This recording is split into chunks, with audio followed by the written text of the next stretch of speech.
Thank you. And I thought I was the last hurdle between you and lunch, but I'm not, apparently. Sorry about that. And as you see, I'm from Tromsø, northern parts of Norway. Folker showed the Norwegian prevalence of FKRP.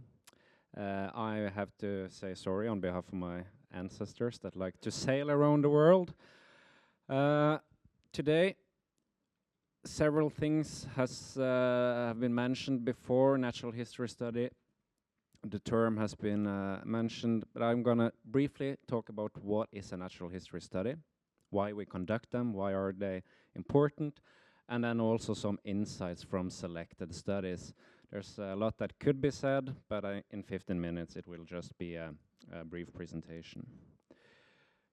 But the natural history of a disease, what is the natural history? And to say it short, it's living the life with LGMD type R9 from onset of symptoms till the end of life, as it's a chronic, lifelong disease itself, without intervention, major intervention of some sort, and that's most often a drug or something else that might impact the disease itself. And thus a natural history study, that's a pre-planned observational study intended to track this course of the disease from symptom onset and throughout life. And the purpose is to, among others, to identify demographic, genetic, environmental and other variables that might correlate with the disease development and outcomes. So what do we use natural history data for? Several things have been mentioned already. In drug development, new therapies, we need natural history data, for example, to identify a patient population, which countries have certain populations, what are the different genotypes, who has homozygous, heterozygous patients in R9 around the world, for example. It's important with natural history to identify and develop clinical outcome assessments that might be clinician-reported, patient-reported outcome measures, as Meredith talked about, different performance outcomes, functional scales, etc. And also to look into biomarkers. What could be suitable biomarkers in a study, in a drug trial, where we could see some significant hopeful effect? And as FDA also writes, there are other important uses of natural history. And I think that's one of the main reasons why we're gathered here in Amsterdam. It's to benefit patients by establishing communication pathways, to identify disease-specific centers of excellence, to facilitate the understanding and evaluation of the current standard of care practices, and to identify ways to improve patient care. And for the last couple of days, a group of international collaborators and experts have looked into standards of cares with the aim of making a guideline. So without natural history studies and identifying which persons that work with FKRP related or R9 around the world, we wouldn't have been gathered here today, I think. And we have several examples of natural history studies that has been ongoing for many years. These are just some examples from clinical trials. We have natural history studies that have been sponsored by the pharma industry as a precursor for what John and Nick talked about, different drug trials from Geneton and ML Bio here, for example. We have studies initiating from different hospitals or teams working with limb-girdle muscular dystrophies around the world. And I'm just giving some brief insights from 4 publicly or articles that's out that you can read yourself to show what the data can be used for. Some of the things have been mentioned earlier already, but I'll try to go through it quickly.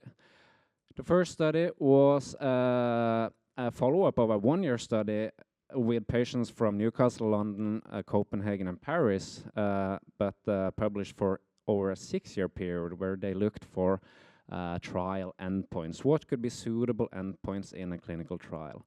And if we look at this MRI, with a baseline image on top and a 6-year follow-up image on the bottom, we can visually see that something has happened in this muscle.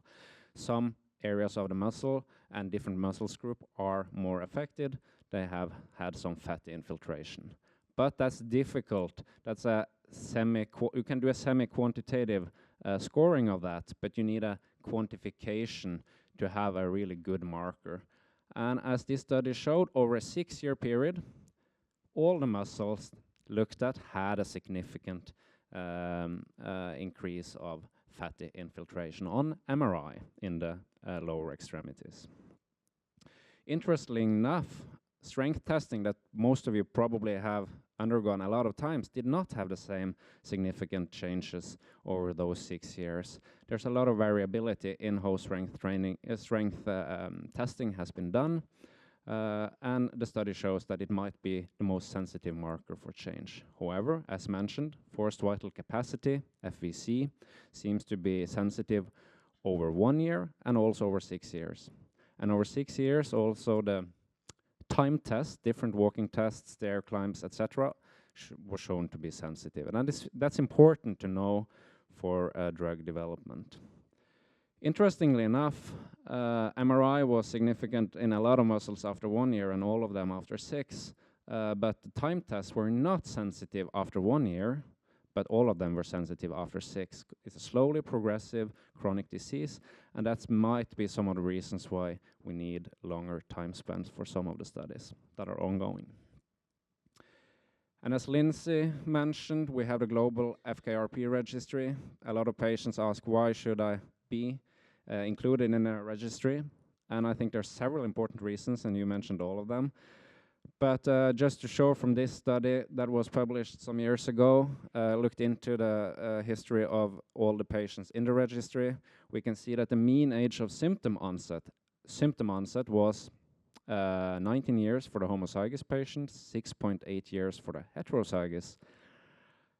And the genetically confirmed diagnosis came a lot later. That can have several reasons. Can be because the genetics weren't available for a lot of patients in the registry earlier. It's only about 20 years ago the gene was available for testing. But it seems like we could have an issue with diagnostic delay. We know there's a long diagnostic journey for probably many of you, and these numbers show that it takes a lot of time from the symptom onset to you get a confirmed genetic answer. The registry data also shows that homozygous patients, and several other studies show that, are more likely to have a milder phenotype. They tried, or you tried, to detect an age that ambulation was lost to have a prediction to plan in advance. That was difficult with this data set, but it's possible, maybe, later. And as we have discussed the past days here in Amsterdam, a lot of patients require ventilation, report a heart condition, which is important to note in the standards of care and to guide follow-up in routine care.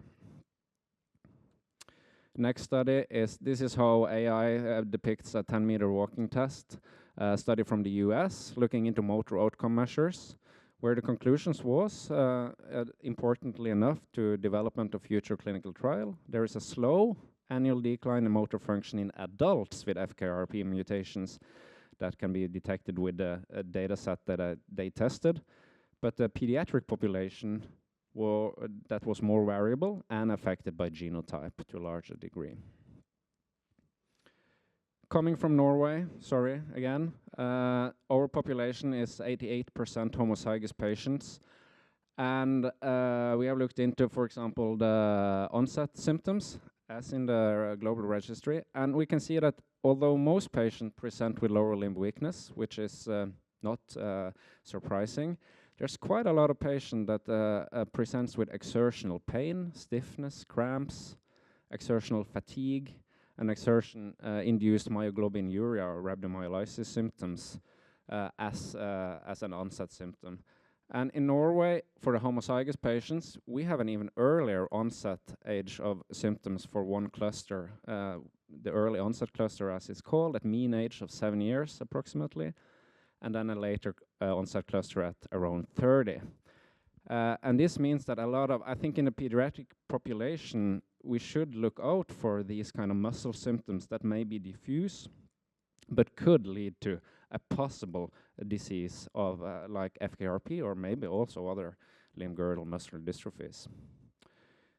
Also, this image has been shown before. We know there's a difference between the homozygous and the other or mostly heterozygous patients when it comes to wheelchair time for wheelchair use, cardiomyopathy, and the need for ventilatory support. And this study also found some interesting gender differences. It has been mentioned that males seem to be more affected by cardiomyopathy.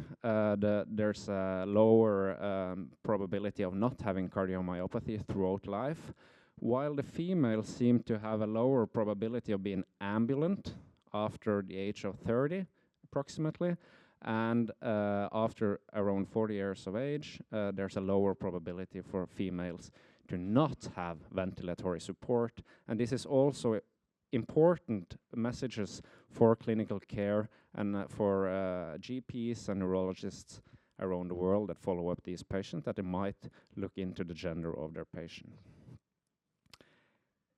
Health-related quality of life is important. This was a sub-study of the Norwegian cohort over 14 months, longitudinal data, which looked into health-related quality. And it seemed, as for most NMDs, multidisciplinary care is important, as physical, emotional, social aspects of health-related quality of life are impaired in R9s. And the homozygous patients perceived that their muscle weakness and disease burden deteriorated during the study, and this is a period over 14 months, and it was a perception that something happened over those 14 months. And also here, there was a gender difference where the females reported a higher burden of health-related quality of life issues among the homozygous group.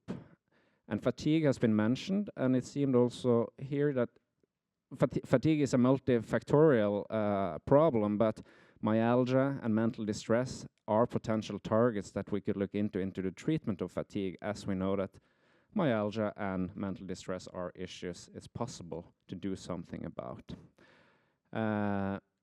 And to end, short, brief talk, there's a long and winding road to the goal in the end. Maybe not coming to the sun, but at least getting a therapy that works and which will help you have a hopefully better life. We need natural history studies. It might be a toll to be a part of it.